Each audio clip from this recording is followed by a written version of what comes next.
Hey, Shalom, it's your brother Ywanathan. First and foremost, I want to give all praises to the Most High, Yahweh, Bahashem, Yahweh Shai, Bahashem Rakakadash. I want to give double honors to the apostles and the elders of Great Millstone. And I want to say Shalom to all the brothers and, of course, the few sisters who are pursuing this truth in sincerity. All right? May the blessing of election be upon your house. So I'm going to respond to this clip I seen earlier today, and I will bring out precepts as it goes along. So with no further ado, let's Is Mount Sinai, the mountain of God, real? Why hasn't mainstream archaeology taken Mount Sinai seriously? Because for 1,500 years we've been looking at the wrong place. St. Catherine's Monastery, the alleged Mount Sinai site, has no archaeologic evidence to support it. But just 300 kilometers to the east is Jabal el-Lawz, which is potentially the real Mount Sinai. Not only does this mountain appear to have been burned by some kind of heat that melts rocks, it is surrounded by geologic and archaeologic evidence that supports the biblical narrative of the Exodus. Following the So what drew my attention to the clip clearly is the archaeological evidence that he's going through.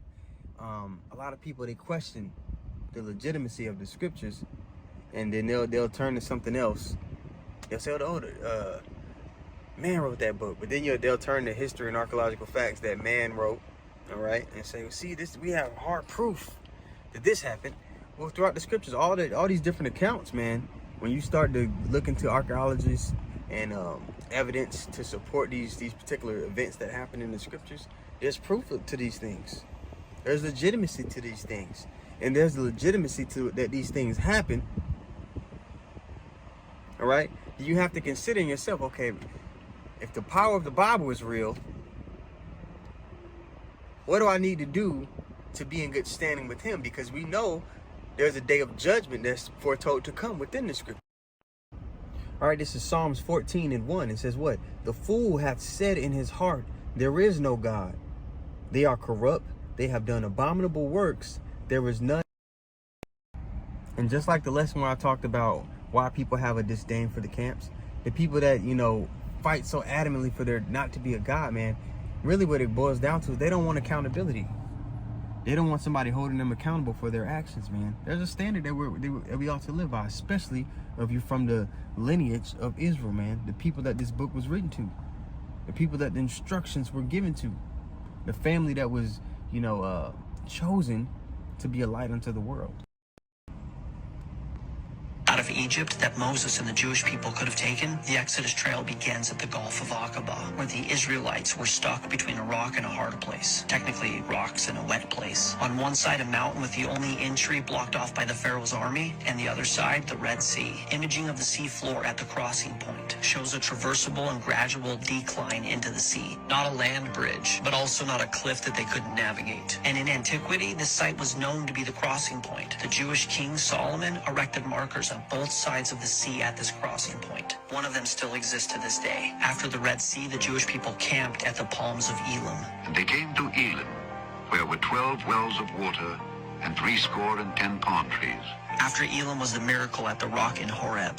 Behold, I will stand before thee there upon the rock in Horeb, and thou shalt smite the rock, and there shall come water out of it, that the people may drink. Now, the Exodus is a big part of our family history, man. At this point, actually, this is where I believe Moses and Aaron, Aaron was put to death because after this incident, because when they smote the rock, they said, must we get water for you all out of this rock, instead of giving credit to the Most High, And I think if you look up what was the motive, the intent behind that, they was it that they lacked faith? If I'm wrong, one of the brothers can correct me on the comment board, but I believe it was because he lacked faith that the Lord was gonna, bring the water from the rock. Okay, but we always got to give the Lord credit. Okay, but yeah, all those different events that happened through our Exodus, man, that's our family history. But our people, they don't want to cling into it. All right, the ox knoweth his master, but Israel they doth not consider. We have hard proof, man. If you want to go the archaeological route, we could do that. If you want to go the prophecy route, we definitely could do that, and that's the main route that we prefer to go to, because that's the spirit we're supposed to be in. That's the spirit of Yahweh Shai, to go into prophecy, so we can see that these things happen, and then now we can look to prophecy to see what's about to happen. And people are about to realize that the Lord is dealing with particular men, man, because we've been bringing out the prophecies in great detail, and they're coming to pass. And there's a clip of one of the Atlanta brothers talking about how people aren't going to be able to go and come as they please in society because there's going to be a pestilence that's going to shut everything down. And that was about 5 or 6 years ago. All right? And I got to find that clip. And if I can find it, I'll just re-upload it by itself. It's like 30-second clip. Yeah, man. This is our heritage. There's really nowhere to turn and say, oh, this Bible isn't real. But people are starting to realize that the Bible, is real. But what the argument is becoming now is, who are the Israelites? And does that matter? Yes, it does matter. And the Israelites are the so-called Black, Latino, and Native American people. And of course, you're going to have speckled bird Israelites that look like other nations. And that confuses a lot of people because they don't understand how lineage works according to the Bible. You are what your father is. All right, but let's continue with the... Want to see to validate that it's the real rock at Horeb. It would need to be identifiable near Mount Sinai. It's a lot for these false images. They got all the priests and the people looking like Edomites. But this is just for the sake of edification. And have evidence that water flowed from it. This rock is massive. It sits atop a hill and sticks out like a sore thumb. And even though this is a desert climate, there are clear signs of erosion, and it looks like... So when you look at those rocks, now look at all the other surrounding rocks in the background. They're jagged, they're rough, but look at this rock in the middle of nowhere. It's just smooth. The erosion, like water was flowing from it. In the midst of all of the rocks around it, when you look at the images, if you go type in this rock and you look at the images around it, they're jagged, they're rough, but this rock is smooth, like water was from it. And there's no water source right there. So it's like it was coming from the very rock itself, which lines up with the scriptures. This Bible is real, man. The things that the Lord says is going to come to pass, that we bring out week in, week out, day in, day out, it's real. So, really, man, when you have this gift of faith, you really can't do nothing with it but, fan the fire to it. There's so much evidence and proof, things happening every day, the stage being set for the prophecies to come to pass. You go look back and you see things like this, the archaeological proof. It's like, oh my gosh. And even if we didn't have this, it wouldn't matter. Okay, but you see stuff like this as well. It's like, bro, we got something beautiful coming. All we got to do is stay the course. The water source came from the rock. Next stop, the altar to the golden calf. Imagine this. They had just seen God split the Red Sea and then split the rock at Horeb. Now they're watching Moses on Mount Sinai that's on fire. And what do to celebrate? They build an altar to a golden calf. And a lot of those same spirits that built that altar to that golden calf, that wanted to worship other gods, after they just seen the Lord do all these wonderful works, those were niggas. In the world, when you read it, you're like, oh, why would they do that? But then when you realize that it's niggas that did it, you're like, oh, of course. Who else would do some shit like that but niggas? That was like oh my gosh, aha. When I first came into the truth, I was like, oh, now it makes sense why they were so ignorant, why they just kept doing weird ass shit all the time. Because when I was reading it in the world, it was like, man, why would they do? It doesn't make sense. They just seen the Lord do all this stuff. Why are they questioning and unsure? But when you make the connection of who the people actually were, and you see how they are today, it makes more sense. It makes so much more sense, man. All right?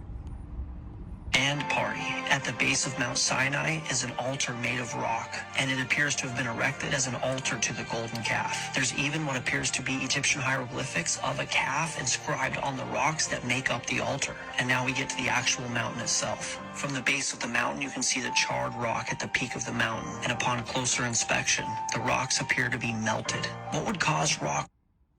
Water. Okay, a rock that's eroded, like a water source was coming from it. A mountain with burnt, melted rocks at the top, and you can clearly see that it was charred in the very area that the scriptures say. Legitimacy. If somebody was trying to prove something else in the world, or if somebody was trying to prove a case, this would be,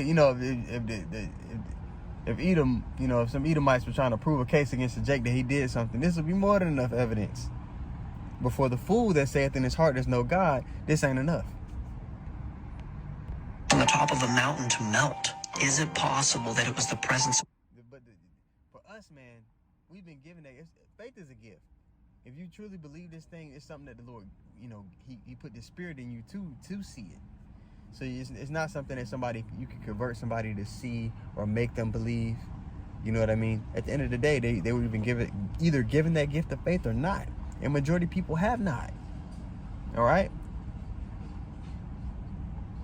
And a big part of that is because they're in love with wickedness. They want to do their wickedness in peace. They don't want to be held to this standard. They think it's a burden. And don't realize that, you know, walking after the Lord leads to life and peace. But they want to continue walking in their death style. Because they're not living a lifestyle, they're living a death style. And that's going to come to fruition here soon. But yeah, this is a beautiful little, you know, video I seen online. So I said, let me share it with the congregation. God that did this to these rocks. Can you imagine? Moses, Moses, put off thy shoes from off thy feet, for the place whereon thou standest is holy. So yeah, man, now Lord willing, you know, the clip was edifying. Maybe another brother come up with other topics, seeing it, or maybe, you know, something else will pop up for me later. But you know, Lord willing, got something from it. Want to give all praises once more to Yahweh, Bahashem Yahushai, Bahashem Rakakadash. Want to give double honors to the apostles and the elders of Great Millstone. And I want to say shalom to all the brothers and, of course, the few sisters who are pursuing this truth in sincerity. Right? May the blessing of election be upon your house.